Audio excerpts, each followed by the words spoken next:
آج یکم اپریل ہے تو کچھ ہمارے مسلمان بھائی جو ہیں وہ اس دن کو اپریل فول کے نام سے مشہور کیا گیا ہے. وہ اس کو سیلیبریٹ کرتے ہیں، اس کو مناتے ہیں، مطلب کسی کو غلط انفارمیشن دے کر، کسی کو پریشان کر کے.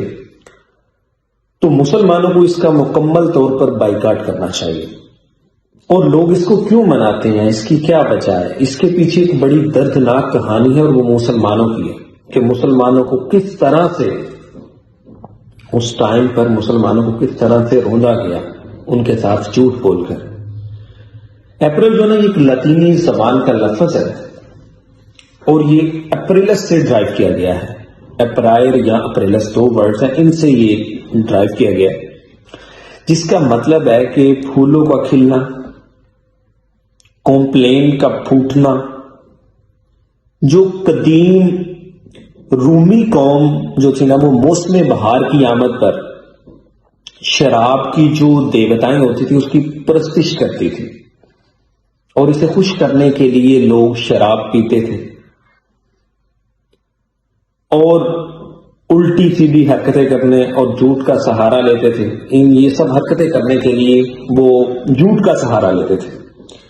یہ جھوٹ جو ہے یہ رفتہ رفتہ اپریل فول کا ایک اہم حصہ بلکہ ایک غالب حصہ بن گیا. اگر ہم انسائکلوپیڈیا انٹرنیشنل کے مطابق مغربی ممالک میں یکم اپریل کو عملی مذاق کا دن قرار دیا جاتا ہے.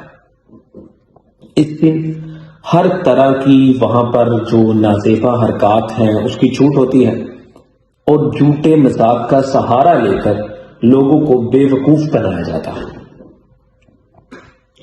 افسوس اس بات پر ہے کہ یہ فضول اور فول جو رسم ہے یہ مسلم معاشرے کا بھی ایک لازم حصہ بن چکی ہے، اور مسلمان اپنے ہی مسلمان بہن بھائی کو تباہی و بربادی پر خوشی کا دن مناتے ہیں، اور اپنے ہی مسلمان بھائیوں کو پھول بنا کر، پاگل بنا کر ان کی مصیبت اور پریشانی میں ڈالتے ہیں اور اس میں مزید اضافہ کرتے ہیں.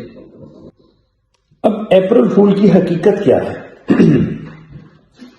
اپریل فول کی حقیقت کچھ اس طرح سے ہے کہ جب عیسائی افواج نے اسپین کو مکمل طور پہ فتح کر لیا تو اس وقت اسپین کی زمین پر مسلمانوں کا اتنا خون بہایا گیا کہ جو وہ عیسائی فوج تھی، فاتح فوج تھی، اس کے گھوڑے جب گلیوں سے گزرتے تھے تو ان کی ٹانگیں گھٹنوں تک مسلمانوں کے خون میں ڈوبی ہوتی تھی.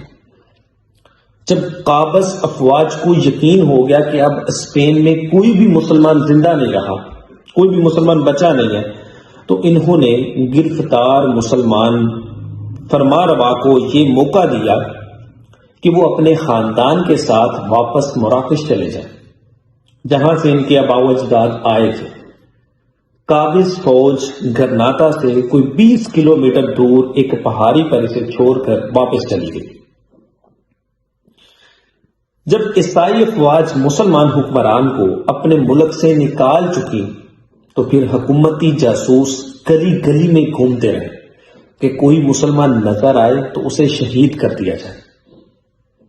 جو مسلمان زندہ بچ گئے وہ اپنا علاقہ چھوڑ کر دوسرے علاقوں میں جا بسے اور وہاں جا کر اپنے گلوں میں صلیبیں ڈالیں اور خود کو عیسائی شو کرنے لگے.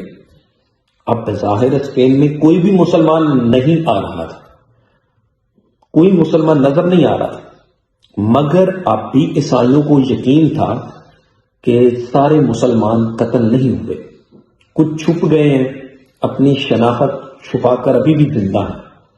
اب مسلمانوں کو باہر نکالنے کی ترکیب سوچی جانے لگی اور پھر ایک منصوبہ بنایا گیا. پورے ملک میں اعلان ہوا کہ یکم اپریل کو تمام مسلمان گرناتا میں اکٹھے ہو جائیں تاکہ انہیں ان کے ملک میں بھیجا جا سکے جہاں وہ جانا چاہتے ہیں.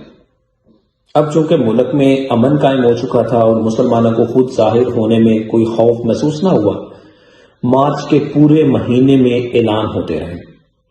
الحمراء کے نزدیک بڑے بڑے میدانوں میں خیمے نصب کر دیے گئے، جہاز آ کر بندرگاہوں پر لنگر انداز ہوتے رہے، مسلمانوں کو ہر طریقے سے یقین دلایا گیا تھا کہ انہیں کچھ بھی نہیں کہا جائے گا۔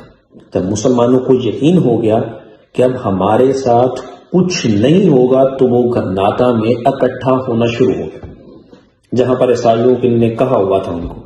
اس طرح حکومت نے تمام مسلمانوں کو ایک جگہ اکٹھا کر لیا اور ان کی بڑی خاطر توازیہ کی۔ یہ کوئی 500 برس پہلے 1 اپریل کا دن تھا کہ جب تمام مسلمانوں کو بحری جہاز میں بٹھایا گیا۔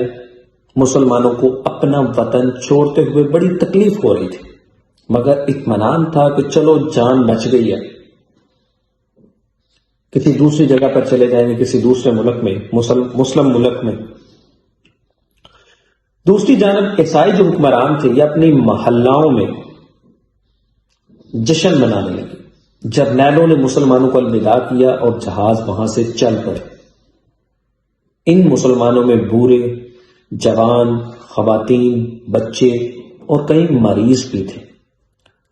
جب جہاز سمندر کے عین وسط میں پہنچا، درمیان میں پہنچا، تو منصوبہ بندی کے تحت انہیں گہرے پانی میں ڈبو دیا گیا اور یوں وہ تمام مسلمان سمندر میں ابدی نیند سو گئے۔ یہ 1 اپریل کا دن تھا کہ مسلمانوں کے ساتھ جھوٹ بولا گیا اور اس کے بعد ان کو دریا میں سب کو جو ہے وہ پانی میں ڈبو کر شہید کر دیا گیا۔ اور آج ہمارے ہی کچھ مسلمان بھائی اسی طرح اپنے ہی مسلمان بھائی کو غلط انفارمیشن دے کر، جھوٹ بول کر تو ان کے ساتھ مذاق کرتے ہیں اور ان کی پریشانیوں میں، ان کو پریشانی میں ڈالتے ہیں۔ تو ہم مسلمانوں کو مکمل طور پر اس سے بائیکاٹ کرنا چاہیے۔